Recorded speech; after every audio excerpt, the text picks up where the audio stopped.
ओम नमः शिवाय। दोस्तों, आज आप सुनिए श्रावण मास महात्म्य अध्याय 22। इस अध्याय में आज आप सुनेंगे श्रावण मास में किए जाने वाले संकष्ट हरण व्रत का विधान। ईश्वर बोले, हे मुनिश्रेष्ठ, श्रावण मास में कृष्ण पक्ष की चतुर्थी तिथि के दिन सभी वांछित फल प्रदान करने वाला संकट हरण नामक व्रत करना चाहिए।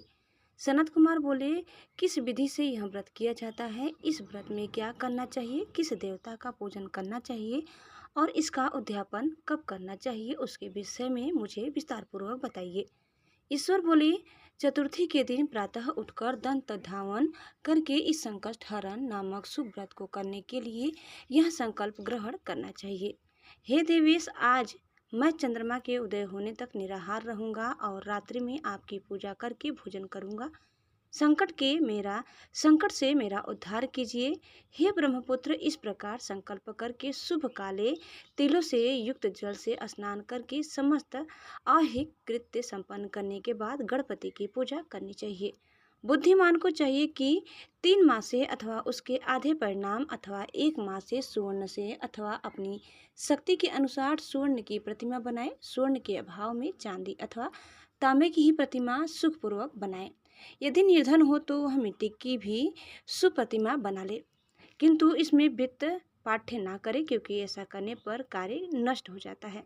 रम्य अष्टदल कमल पर जल से पूर्ण तथा वस्त्र युक्त कलश स्थापित करे और उसके ऊपर पूर्ण पात्र रखकर उसमें वैदिक तथा तांत्रिक मंत्रों द्वारा 16 उपचारों से देवता की पूजा करे। हे विप्र, तिल युक्त 10 उत्तम मोदक बनाए, उनमें से 5 मोदक देवता को अर्पित करे और 5 मोदक ब्राह्मण को प्रदान करे। भक्ति भाव से उस विप्र की देवता की भांति पूजा करे और यथाशक्ति दक्षिणा देकर यह प्रार्थना करे, हे विप्रवरी, आपको नमस्कार है। हे देव, मैं आपको फल तथा दक्षिणा से युक्त 5 मोदक प्रदान करता हूँ। हे द्विज श्रेष्ठ, मेरी विपत्ति को दूर करने के लिए इसे ग्रहण कीजिए। हे विप्र रूप गणेश्वर, मेरे द्वारा जो भी न्यून अधिक अथवा द्रव्यहीन कृत्य किया गया हो वह सब पूर्णता को प्राप्त हो। इसके बाद स्वादिष्ट अन्न से ब्राह्मणों को प्रसन्नतापूर्वक भोजन कराएं। उसके बाद चंद्रमा को अर्घ्य प्रदान करें। उसका मंत्र प्रारंभ से सुनिए।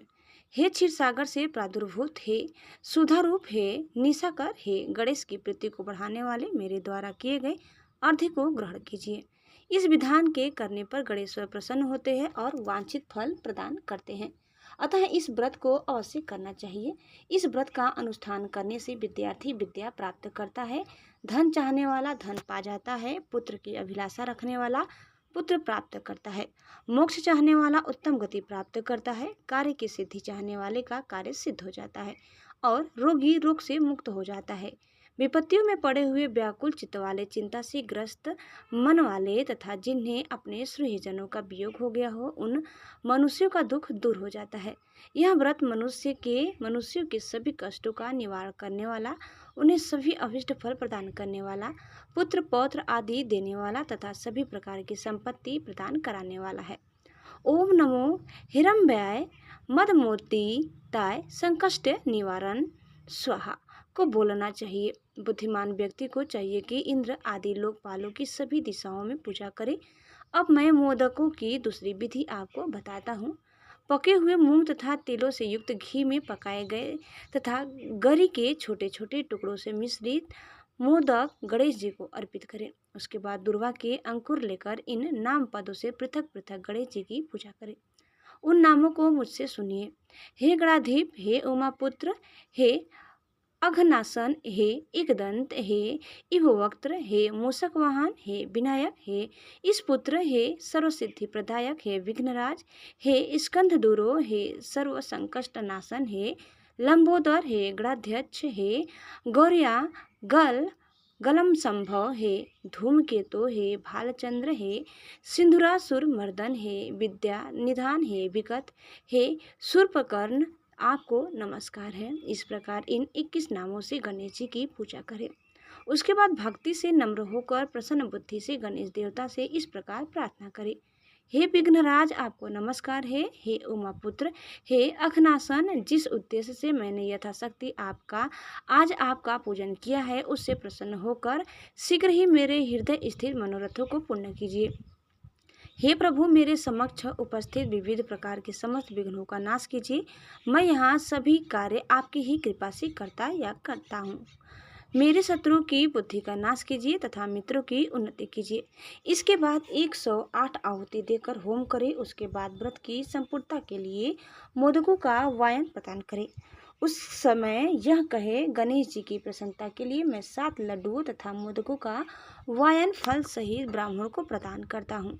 तदंतर हे सत्तम पुण्यदायिनी, कथा सुनकर इस मंत्र के द्वारा 5 बार प्रयत्न पूर्वक चंद्रमा को अर्घ्य प्रदान करे। क्षीरोदान वर्ण संभूत अत्रि गोत्र समुद्भव गृहारण्य मया दत्तम रोहिण्या सहित शशीन क्षीर सागर से उत्पन्न तथा अत्रि गोत्र में उत्पन्न हे चंद्र रोहिणी सहित आप मेरे द्वारा प्रदत्त अर्घ्य को स्वीकार कीजिए। उसके बाद अपने अपराध के लिए देवता से क्षमा प्रार्थना करें और अपने सामर्थ्य के अनुसार ब्राह्मणों को भोजन कराएं तथा ब्राह्मणों को जो अर्पित किया हो उसके अवशिष्ट भोजन को स्वयं ग्रहण करें। मौन होकर 7 ग्रास ग्रहण करें और अशक्त हो तो इच्छानुसार भोजन करें।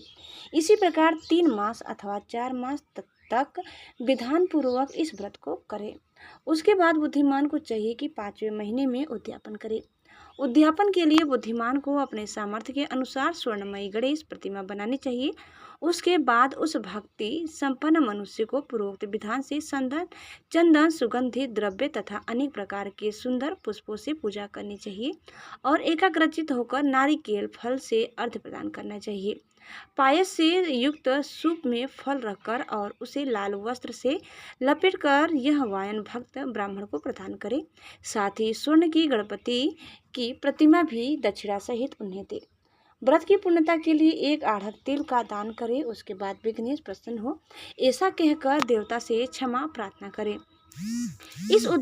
इस प्रकार उद्यापन करने से अश्वमेघ यज्ञ का फल प्राप्त होता है और मनवांछित सभी कार्य सिद्ध हो जाते हैं।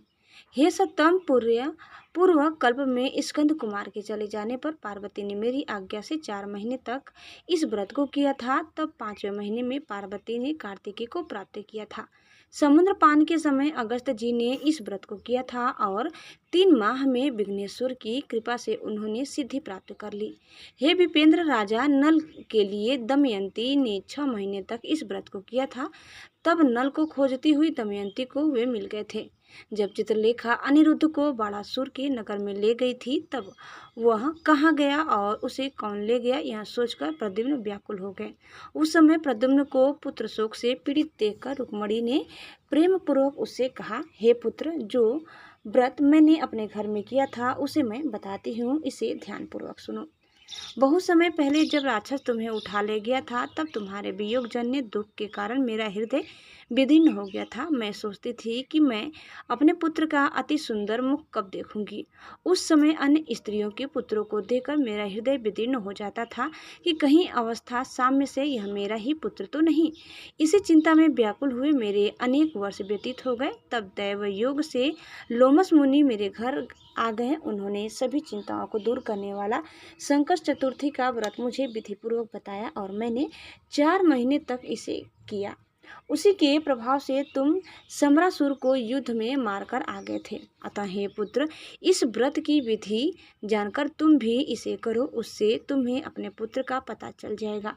हे विप्र, प्रद्युम्न ने यह व्रत करके गणेश जी को प्रसन्न किया। तब नारद जी से उन्होंने सुना कि अनिरुद्ध बाणासुर के नगर में है। इसके बाद बाणासुर के नगर में जाकर उससे अत्यंत भीषण युद्ध करके और संग्राम में शिव सहित बाणासुर को जीतकर पुत्र वधु सहित अनिरुद्ध को प्रद्युम्न घर लाए थे।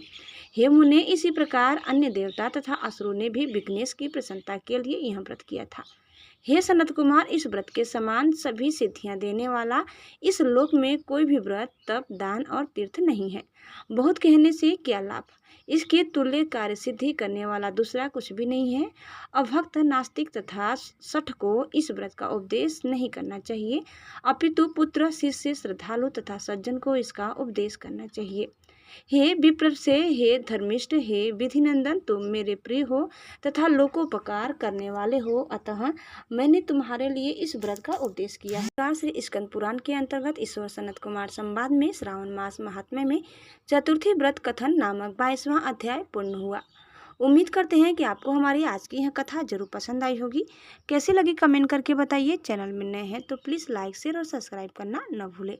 धन्यवाद। ओम नमः शिवाय। जय श्री गणेशाय।